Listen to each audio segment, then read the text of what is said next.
오늘 우리가 너무나 잘 알고 있는 것처럼 하나님의 아들 예수 그리스도가 그 공생의 마지막 주를 지나시면서 새끼 나귀를 타고 예루살렘에 입성하신 종료 주일입니다.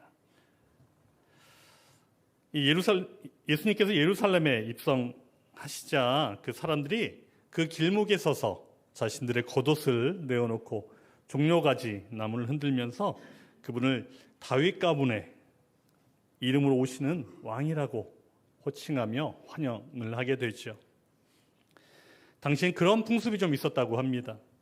당시에는 왕이 이렇게 공개적으로 입성을 하게 되면 이 군중들이 환호하는 풍습이 있었다고 해요. 그런데 그것을 기대했던 것과는 달리 예수님은 나귀 새끼를 타고 그 입성하시는 그 장면이 나타납니다. 이것은 이 예수님께서 스가랴에 예언된 메시아 되심을 모든 이들 가운데 선포고자 하셨던 말씀이었습니다.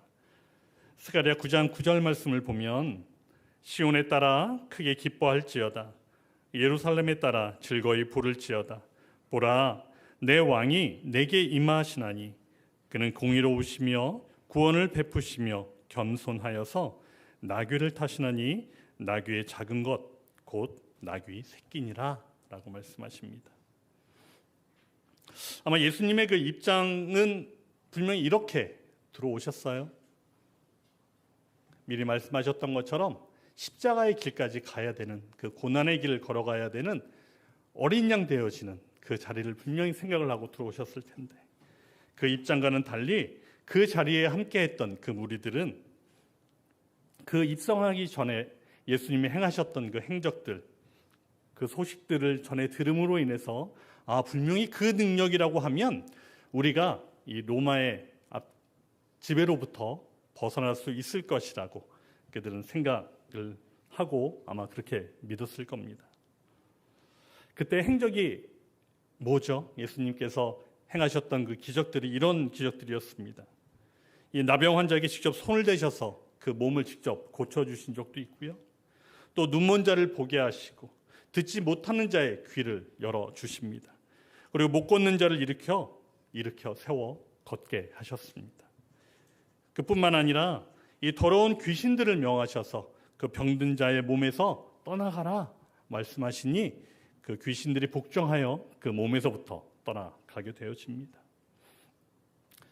거기에 더 나가서 폭풍우를 또한 잠재우시지요. 또한 그 물 위를 또한 걸으셨습니다. 떡 5개, 물고기 2마리로 또한 수천 명의 사람들을 또 먹이기까지 하셨습니다. 이렇게 듣고 누렸던 그분이라고 하면 이 무리들에게는 진짜 우리가 왕으로 삼아도 충분하겠다 혹시 이렇게 생각하지 않았을까요? 오늘 이 시간에는 예루살렘에 입성하셨던 그 예수님을 환영했던 그때부터 시작해서 십자가의 자리까지 머물렀던 이 세 부류의 무리를 통해서 우리의 삶을 한번 점검하고 또한 결단하는 시간을 한번 가져보려고 합니다. 첫 번째는 호산나를 외치며 예수 그리스도를 맞이했던 무리입니다. 오늘 봉독했던 본문 말씀처럼 마태복음 21장 8절 9절 말씀에 무리의 대다수는 그들의 겉옷을 길에 펴고 다른 이들은 나뭇가지를 베어 길에 펴고 앞으로 가고 뒤에서 따르는 무리가 소리 높여 이르되 호산나 다윗의 자손이여 찬송하리로다 주의 이름으로 오시는 이여 가장 높은 곳에서 호산나 하더라. 이 호산나라는 단어를 원어로 해석하면 이렇게 표현이 되어집니다. 구하옵나오니 이제 구원하옵소서.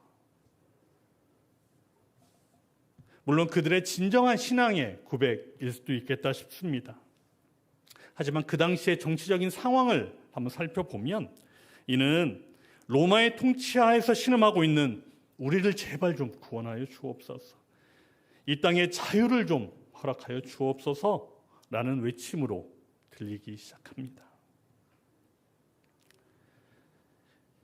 그 땅에 결국은 그들이 원하는 건 그 땅 가운데 이 로마의 정권을 뒤엎고 정치적인 회복 그리고 경제적인 그 풍요를 그들이 누리길 바라는 그래서 이스라엘의 전성기였던 그 다윗의 때가 회복되어지길 바라는 그들의 함성이었을 수도 있겠다 싶습니다.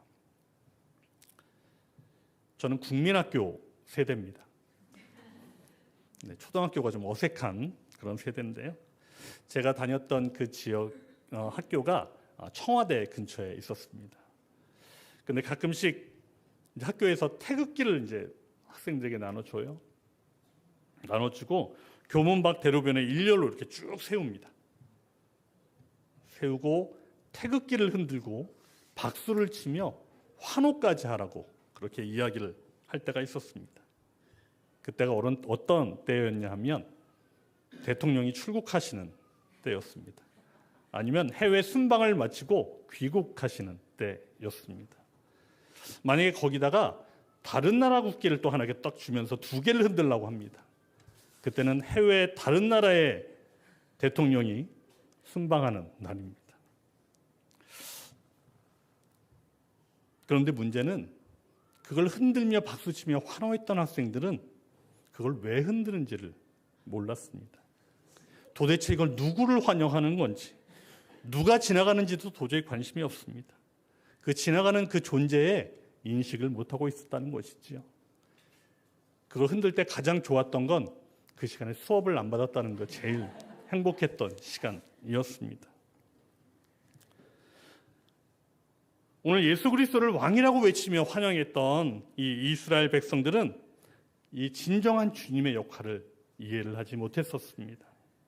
그냥 단지 나의 이 상황과 환경을 바꿔줄 수 있는 그런 왕, 내 삶에 세상적인 자유함과 풍요만을 안겨줄 수 있는 그런 왕을 기대하며 그 자리에 머물렀던 무리들이었습니다. 우리도 우리의 삶 가운데 내가 원하고 내가 뜻하는 것을 매일 간구하면서 매일 기도하는데 그것이 만약에 우리의 때에, 나의 생각의 때에 이루어지지 않으면 과연 우리는 어떻게 하십니까? 분명 인간적이고 합리적이라고 생각되어지는 방법을 우선 생각하게 되어집니다. 나의 상황이 급하다는 그 이유 하나만으로 주님의 말씀과 생각이 내가 원하는 방법을, 내가 원하는 곳을 따라오기를 기대하고 또한 그렇게 기도하고 있습니다. 분명히 나의 입술은 만왕의 왕이라고, 만유의 주라고 수없이 고백을 하지만 그 왕은 나의 필요만을 해결해 주는 그런 왕이었던 것이었습니다. 혹시 이 무리의 모습이 오늘 혹시 우리의 모습이 아닐까 한번 생각해 봤으면 좋겠습니다. 두 번째의 무리가 있습니다. 바로 십자가에 못 박아라 라고 외쳤던 그 무리입니다. 마태복음 27장 20절로 22절까지의 말씀을 보면 대제사장들과 장로들이 무리를 권하여 바라바를 달라 하게 하고 예수를 죽이자 하게 하였더니 총독이 대답하여 이르되 둘 중에 누구를 너희에게 놓아주기를 원하느냐? 이르되 바라바로소이다. 빌라도가 이르되 그러면 그리스도라 하는 예수를 내가 어떻게 하랴? 그들이 다 이르되 십자가에 못 박혀야 하겠나이다. 예수 그리스도께서 이스라엘 백성들의 이 환대를 받으시면서 예루살렘에 입성하시고 나서 그 이후에 제자들과의 최후의 만찬을 함께 하시는 그 중간 사이에 예수님의 행적을 보면 이런 행적들이 있습니다. 제일 먼저 예루살렘에 입성하셔서 무엇을 하셨나 보았더니 성전에 들어가서 그곳에서 매매하고 환전하는 사람들을 내쫓으시면서 이렇게 외치십니다. 내 집은 기도하는 집이라. 그렇게 말씀을 하시지요. 그리고 말라버린 무화과 나무의 비유를 통해서 외식하는 자의 거짓과 또한 어리석음을 또한 말씀을 하십니다. 그리고 성전에서 제사장들과 백성의 장로들과 함께 예수님의 권위에 대해서 또한 논쟁을 함께 하십니다. 그리고 여러 가지 비유가 있지요. 두 아들의 비유도 나타나고요. 포도원 농부의 비유도 있고요. 혼인잔치의 비유도 있고요. 가이사에게 세금 바치는 문제의 이야기들도 있습니다. 그리고 부활의 논쟁, 그리고 재난의 징조까지. 결국 이 모든 말씀과 비유는 믿음이 없는 자, 외식하는 자에게 날리시는 예수님의 일침이었습니다. 지금까지 그렇게 살아왔던 이스라엘 민족 가운데 지금까지 이렇게 살아와도 큰 문제 없이 살았었는데, 율법을 근거로 해서 거리낌 없이 지금까지 지내왔는데, 이 느닷없이 왕의 행세를 하면서 예루살렘에 입성한 이 예수라는 청년, 이 젊은이로 인해서 삶의 근간이 흔들리기 시작하는 겁니다. 그들의 경험과 규례와 경건들이 철저하게 외면당하기 시작하는 것이지요. 특히 성전의 실세라고 불려졌던 제사장들, 그리고 서기관, 장로들과 같은 이 종교 지도자들, 이들에게는 아마 예수님이 눈의 가시처럼 느껴졌을 겁니다. 그렇게 그들은 예수님을 신성 모독이라고, 유대의 왕이라는 그 정치적인 이유로 인해 그를 죽음의 자리까지 내몰게 되어집니다. 다윗의 후손으로 새로운 세상을 만들어줄 그 메시아를 기대했었는데, 그 정반대의 모습을 보이셨던 그 예수님의 그 모습, 자기의 생각과 다르다고 외면하며 십자가에 못 박으라 외쳤던 이 무리의 모습이 혹시 우리의 모습은 아닐까 한번 생각해 봤으면 좋겠습니다. 지금까지 내가 살아왔던 이 삶의 방식과 경험이 분명히 이 복음을 만나게 되면 부딪히는 경험을 계속 하게 되어집니다. 그럼에도 불구하고 그 복음의 길을 찾기보다는 내가 지금까지 지내왔던 그 익숙함, 그 편안함으로 인해 그 순간만큼은 주님을 외면하기도 하지요. 하나님의 말씀에 순종하는 것보다 세상의 쾌락과 제약에 머무는 것이 좋다는 이유로 또한 우리는 예수님을 외면하기도 합니다. 우리가 예수님을 외면하고 예수님을 등지는 그 순간, 우리는 죄의 본성 가운데 나의 만족과 나의 유익을 줄 만한 그 모든 것을 찾아 떠나가게 됩니다. 우리가 다 느꼈었던 거죠. 지금까지 우리가 살아오면서 나의 유익과 나의 공허함을 채워줄 그것으로 인해서 과연 만족하고 또한 행복하게 살아오셨었습니까? 예수 그리스도 행복의 시작, 우리가 너무나 잘 아는 말입니다. 이 말은 나로 인해 예수님이 행복해야 예수님으로 인해 내가 행복하다는 의미입니다. 우리가 외면이 아니라 주님과의 동행의 삶을 통해서 진정한 삶의 행복을 줄 수 있는 그 믿음, 그 믿음의 걸음을 걸으시는 저와 여러분이 되셨으면 좋겠습니다. 세 번째 부류가 또 나타납니다. 십자가의 예수님을 끝까지 지켰던 무리입니다. 마태복음 27장 54절 말씀을 보면 백부장과 및 함께 예수를 지키던 자들이 지진과 그 일어난 일들을 보고 심히 두려워하여 이르되 이는 진실로 하나님의 아들이었더라 하더라. 예수를 십자가에 못 박히시던 그날, 또 그 과정까지 그 가는 과정 가운데 여러 부류의 인물들이 등장을 합니다. 십자가의 자리까지 끌고 가는 군병들이 있었고요. 지나가다 얼떨결에 예수님의 십자가를 지게 되는 구레네 시몬이라는 사람이 있었고요. 또한 함께 십자가에 못 박혔던 두 강도가 있었고요. 또한 대제사장들과 서기관들과 장로들, 그리고 백부장과 예수를 지키던 사람들이 있었습니다. 분명 그들은 모두 동일한 상황, 동일한 사건을 바라봅니다. 그런데 예수님조차도 그 제자들로부터 전혀 들어보지 못했던 그 강한 고백이 한마디 나오죠. 이는 진실로 하나님의 아들이었도다.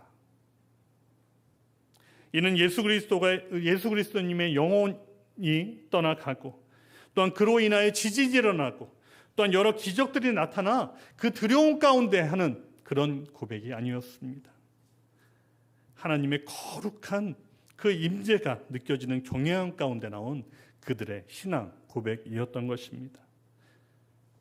분명 그 십자가의 자리는 죄인을 처벌하는 고난과 죽음의 자리였습니다. 그러나 분명 그 짧은 그 시간 가운데에 과거로부터 지금까지 그 메시아를 향한 모든 말씀이 그 짧은 순간 가운데 이루어 성취가 되어집니다. 그를 통해서 진정한 메시아여주고 하나님의 독생자의 존재임이 그 심령이 관통되어질 때에 그 고백하는 자들의 입술을 통해서는 그것이 하나님의 일이었음을 고백하지 않았을 수 없을 것입니다. 우리가 진정 예수 그리스도의 주되심을 알고자 한다면 분명 그 자리까지 가야 합니다. 그 자리가 어느 자리일까요? 분명 골고다 언덕의 십자가가 나의 십자가임을 인정하고 예수 그리스도의 죽음이 나의 죽음인 것을 인정하고 그로 인해 나의 존재가 부인되어지고 예수로 살아가는 자리, 바로 거기까지입니다. 갈라디아서 2장 20절, 우리가 너무나 잘 아는 말씀입니다. 내가 그리스도와 함께 십자가에 못 박혔나니 그런즉 이제는 내가 사는 것이 아니요 오직 내 안에 그리스도께서 사시는 것이라. 이제 내가 육체 가운데 사는 것은 나를 사랑하사 나를 위하여 자기 자신을 버리신 하나님의 아들을 믿는 믿음으로 믿음 안에서 사는 것이라. 우리의 믿음의 대상이 누구인지 명확히 알아야겠습니다. 그래서 그 믿음의 걸음을 내딛는 저와 여러분이 되셨으면 좋겠습니다. 아마 세상에서 나의 인간적인 면을 제일 잘 아는 사람은 아마 우리의 가족 아니면 우리의 친구일 겁니다. 아마 저에 대해서도 제일 잘 아는 사람은 저와 25년을 함께 살아온 제 아내일 겁니다. 누군가 만약에 제 아내에게 남편에 대해서 좀 설명을 해 주십시오 라고 설명을 하면 저의 아내의 입에서는 아마 이렇게 한 문장으로 표현을 할 겁니다. 집에서 혼자 있는 거 제일 좋아하고요. 두들겨 건너야 할 돌다리를 두드리고 두드려서 깨버리는 사람입니다 라고 아마 설명을 할 겁니다. 근데 그 표현을 들어보면 맞아요. 그게 바로 저입니다. 무언가 저는 새로운 것에 도전하는 걸 참 힘들어 합니다. 참 익숙한 것에 또 만족하며 살아갑니다. 그리고 그 익숙함의 범주 안에서 그 행복함을 누리고자 계속 찾아갑니다. 그런데 이런 개인적인 평가에 방점을 찍는 객관적인 자료가 하나 있습니다. 보통 이 선교사 인준을 받기 위해선 공인된 기관에서 인성 및 심리평가서를 받아야 합니다. 그래서 지난해 말에 제가 검사기관에 가서 2시간에 걸쳐 이 검사를 받았습니다. 그리고 평가서를 받았는데요. 물론 앞부분에 좋은 얘기가 무지 많습니다. 이 부분은 오늘 시간 관계상 좀 빼고 이 부분만 좀 제가 좀 함께 읽겠습니다. 수검자는 저입니다. 수검자는 개인적이고 독립적인 생활을 선호하는 면이 있어서 사람이 많은 곳이나 집단 생활을 선호하지 않겠고 다른 사람에게 자신의 개인적인 감정이나 생각은 잘 드러내지 않는 편으로 대인관계의 정서적인 교류가 다소 빈약할 것으로 시사됨. 네, 저의 본성에 대한 객관적이고 적나라한 표현이었습니다. 그런데 이런 사람이 선교 현장을 나가겠다고 이야기를 합니다. 개인적이고 참 독립적인 성향이라 집단 생활하는 거 싫어하고 다른 사람과 감정의 교류도 힘들어하고 대인적인 정서의 교류도 빈약할 것 같은 그 사람이 말도 통하지 않고 문화도 다르고 정서도 전혀 다른 곳에 가서 예수 그리스도는 하나님의 아들입니다. 그분이 우리를 위해 십자가를 지시고 우리를 살리셨습니다 라고 고백을 하겠다고 합니다. 그게 가능하겠습니까? 가능합니다. 왜요? 주님이 함께 가시기 때문에 그렇습니다. 오늘 혹시 오늘 주보를 유심히 혹시 보신 분 계실지 모르겠는데 혹시 오늘 주보 첫 이미지 혹시 보셨습니까? 예수께서 나귀를 타고 입성하시는 장면이 나오지요. 네, 자세히 보시면 예수님의 발이 나귀의 발과 동일한 위치에 함께 있습니다. 주가 쓰시겠다 하여 부르신 그 나귀 새끼 위에서 그 발을 내려 함께 걷고 계신 예수님의 모습인 것입니다. 오늘도 나와 함께 발을 내딛어주시는 그 주님이 동행하시고 계심을 오늘 이 시간 꼭 기억하시길 바랍니다. 저에게 이 막연했던 선교지가 확증되어지는 순간이 있었습니다. 그 전까지는 다들 물어보시면 다 그 나라에 간다고 습관적으로 이야기를 했습니다.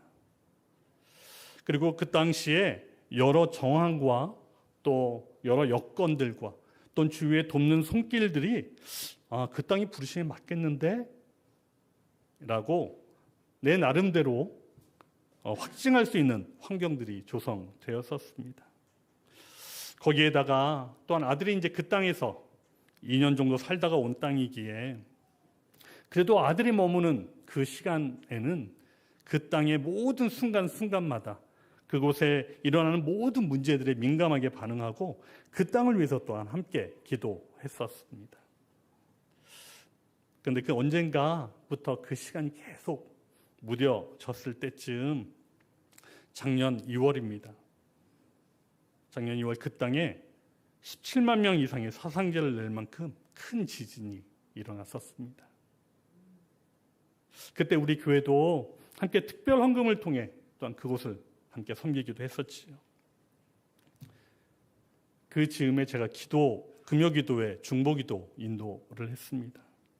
그 땅을 위해서 기도 인도를 하는데 그 심령에 주님이 저에게 이렇게 말씀을 하시는 겁니다. 종현아, 나 여기 있다.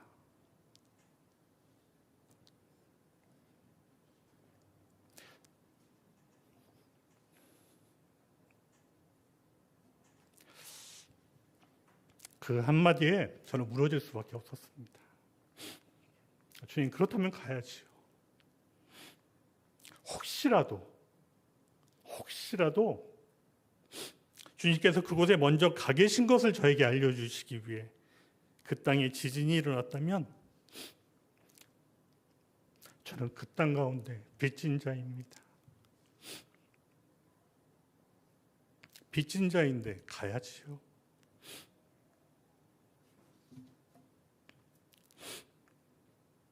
지금 여러분이 머물고 계신 그 자리는 도대체 어디이십니까?